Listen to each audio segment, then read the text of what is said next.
साथियों, वस्तुओं और सेवाओं की जरूरत मानव जीवन की एक बहुत महत्वपूर्ण आवश्यकता है। साथियों, वस्तुओं और सेवाओं की जरूरत मानव जीवन की एक महत्वपूर्ण आवश्यकता है और हमारे जो यूपीएससी या फिर किसी भी राज्य का जो परीक्षाओं का जो पैटर्न होता है वह हमारे जीवन और समाज की करंट में जो समसामयिक घटनाएं, जरूरतें और समस्याएं घटित होती रहती है उस पर आधारित होता है। और यह सिद्धांत हमारे जरूरत हमारे समसामयिक घटनाओं से काफी क्लोज रूप से जुड़ा हुआ देखा जाता है। इसलिए यह सिद्धांत, यह मॉडल हमारे लिए बहुत इंपॉर्टेंट है। चाहे आप यूपीएससी का एक स्टूडेंट हैं, भूगोल को वैकल्पिक विषय के रूप में तैयारी कर रहे हैं या फिर आप नेट जेआरएफ की तैयारी कर रहे हैं, इस टॉपिक से क्वेश्चन हमेशा आते रहते हैं। अगर आप यूपीएससी की तैयारी कर रहे हैं वैकल्पिक विषय लेकर के, तो 100% आपका यहाँ से 10 से 15 क्वेश्चन नंबर फिक्स हो जाएगा। इसलिए ध्यान, इस थ्योरी को आप अच्छा से देखिए, आपको बहुत डिटेल में बताएंगे हम।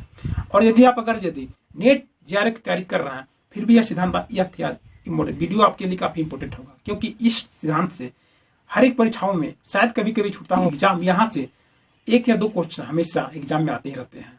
या तो वह परिवहन व्यवस्था के नाम पर आए, बाजार सिद्धांत के नाम पर आए, प्रशासनिक सिद्धांत के नाम पर आए, या तो फिर इसका जो कुछ इन्होंने जो परिकल्पनाएं किए हैं उस पर आए, लेकिन यहाँ से क्वेश्चन हमेशा आते रहते हैं।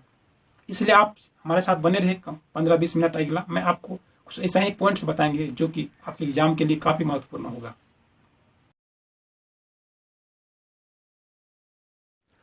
केंद्रीय स्थानों का पदानुक्रम को 1 से लेकर 7 छोटे से लेकर बड़े सेवा केंद्रों में बांटा गया है। पहला सेवा केंद्र को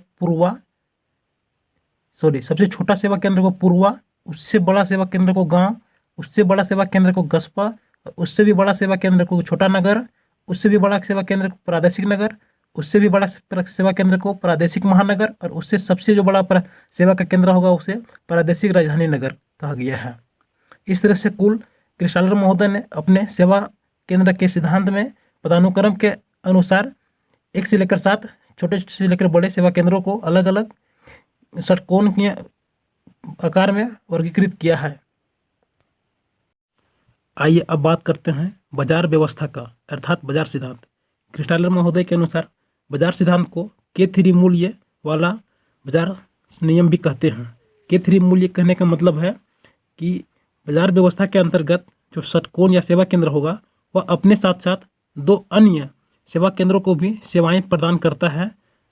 अर्थात कहने का मतलब है जो बाजार केंद्र का जो षटकोण या सेवा केंद्र होगा वह अपने साथ साथ अपने निकटवर्ती सेवा केंद्रों को मिलाकर अपने निकटवर्ती सेवा केंद्रों को 1/3 भाग को सेवा भी प्रदान करता है। इस तरह से 1/3 को सबको मिलाने पर 2 अन्य सेवा केंद्र का निर्माण होता है और एक अपना जो सेवा केंद्र होता है वो, उस तरह से टोटल यह 3 सेवा केंद्रों को सेवाओं का प्रदान करता है। इस तरह से इसे हम लोग K3 बाजार सिद्धांत के नाम से इसे हम लोग जानते हैं। और इसी तरह से परिवहन सिद्धांत भी होता है, जिसे K मूल्य वाला परिवहन नियम के नाम से हम लोग भी जानते हैं। अर्थात K मूल्य वाला सिद्धांत जो होता है उसे परिवहन सिद्धांत या यातायात नियम के नाम से हम लोग जानते हैं। इसमें जो सेवा केंद्र होता है वह अपने साथ साथ 3+1 अर्थात कुल मिलाकर 4 सेवा केंद्रों को सेवाएं प्रदान करता है।